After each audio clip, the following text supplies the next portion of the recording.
And let's go and take a blast of because remember, didn't we talk about, no, we talked about Queer as Folk earlier. Let's talk about Noah's Ark. So Doug Spearman, who I absolutely love, because I remember back in the day when, I forget what it was. It might have been on, I don't think it was MySpace. I think it was like Facebook or whatever, the back when Facebook was popping. I mean, I still use Facebook, but because I can get more out, I'm very much active with Facebook and stuff, even though some people look at it as like a dinosaur, but it's still a fun thing to navigate. A lot of people I know follow me on there and vice versa. But anyway, so yeah, I used to talk back in the day with in like maybe 20 some odd years ago when Noah's Ark was at its height. I would have conversations, DM conversations with Doug Spearman. He's a cool person. So he recently did an interview with Gay Magazine, and he basically opened up about how he didn't receive any acting jobs or auditions for 7 years after filming this series and the movie, despite its success. And so I do have the clip. Um, Courtesy, I was like, should we use the Gay Magazine reference or should we use the YouTube? Well, hold on, let me pull up the Gay Magazine story for y'all.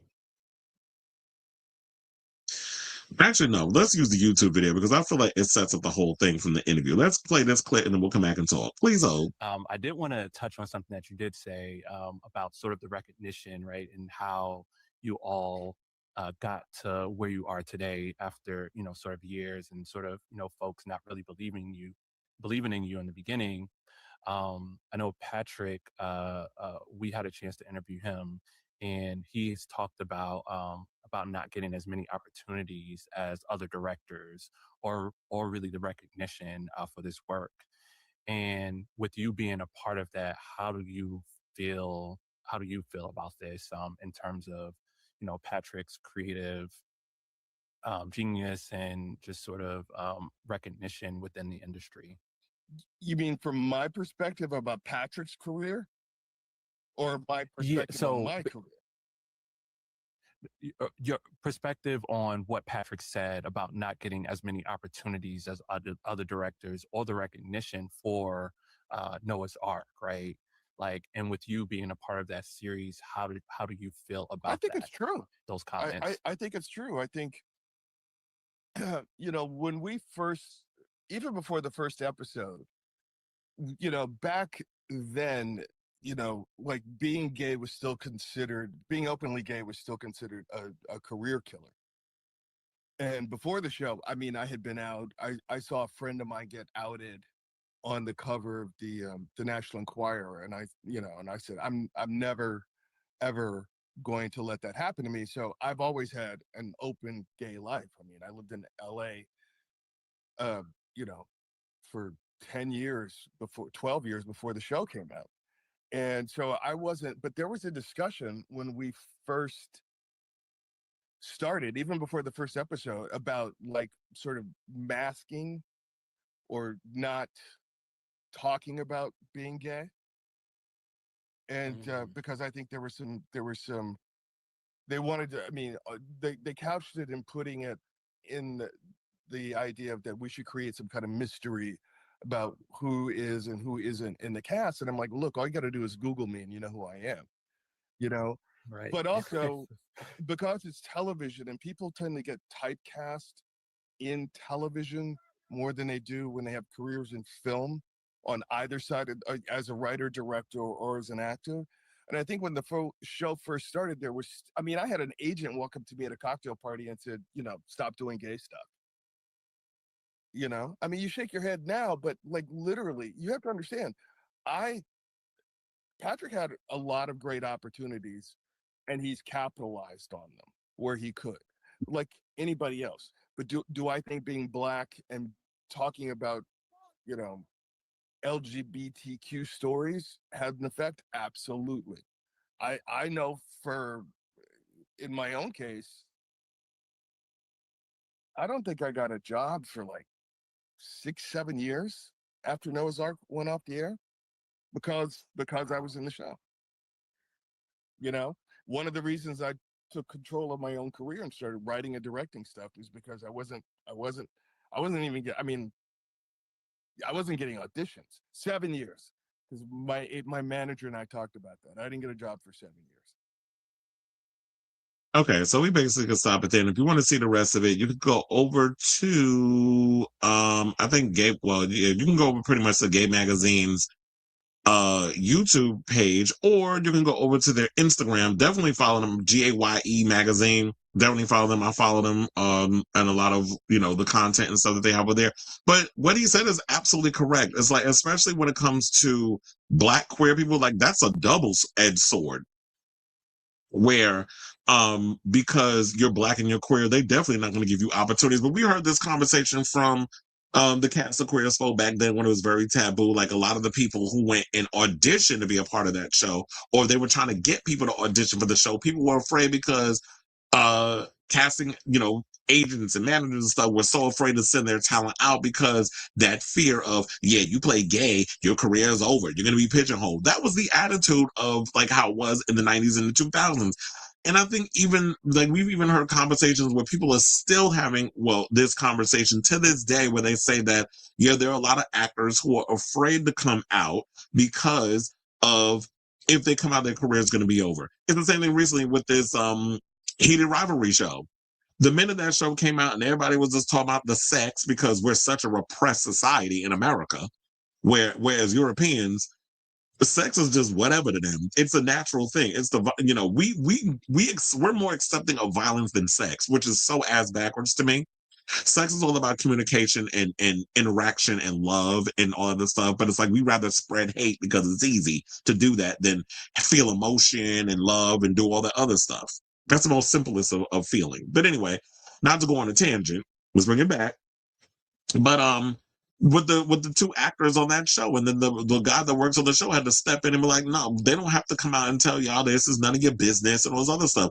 Just enjoy the show for what it is. Let the actors do what they do and stop getting so caught up in who they sleeping with and thinking that that's so important. And people out here with this attitude of thinking that in order to tell a queer story that you need to be queer in order to tell it. And it's like, no, that's not true. Because me, as if I was in a position of I'm playing a queer character, but I also want to play a straight role, because quiet as it's kept, a lot of gays be out here straight acting, putting on straight acts in order to blend into regular society. It ain't even necessarily you got to be on camera to do that. People do it in their everyday lives that are working in high corporate jobs or whatever type of job that you have, that they're not out of the closet unless you're in the arts. Nobody cares. But in the circle. But when you out in the public trying to get middle America to like your stuff, like we don't have gays living in middle America or closet cases who are married with whole families and shit. But on the low, be out here hunching somebody of the same gender or be up on Grindr and all that. Man, we know all the secrets. So, yeah, I can totally understand that. And yeah, like I was saying, like with Heated Rivalry, and of course, like I said back in the day with Queer as Folk, it's like a lot of them had to go. They were either, some of them were keeping their relationships under wraps and not even being out about being gay. Or some people were like, I be GAF and I'm just gonna be out and live my life as it is. And yeah, and it's like when you take that risk, you have to worry about the possibility of not getting calls, not getting to go on auditions, not wanting to even get an opportunity because you're being discriminated against. And it's crazy to me how Hollywood is supposed to be so liberal and so open and so welcoming and all about diversity. And you hear the stories so many times. Why do you think we have to have things put in place in order to showcase and push for diversity? You hear it all the time at these award shows, Oscar So White and so many other things. It's because we have to push for the diversity, not just if you're a person of color, but also if you are a part of the LGBTQ plus community, because the regular industry, the mainstream industry, doesn't want to give you those opportunities. We have to constantly fight for those opportunities. So I totally understand what Doug is talking about and why you have to unfortunately resort to, I got to jump into the other side of the industry, which means I got to jump behind the scenes. I got to start writing. I got to start directing so that way I can get those gigs, because technically I'm not on camera, but I have to do other things within the industry in order to get a check, because these people are not giving me parts. Or then, and when I'm doing that stuff, I can write a part for me and make my career happen in that way. So there's always a constant fight, and people don't realize like how hard it is, especially for queer people of color, to survive and thrive in this industry. So it's crazy to me still, like the things that these actors have gone through. Even Daryl Stevens has talked many times about the struggles that he's gone through in his career post Noah's Ark and all the craziness that goes on in the business. So shout out to Doug for speaking out on this. I'm gonna read. Let's.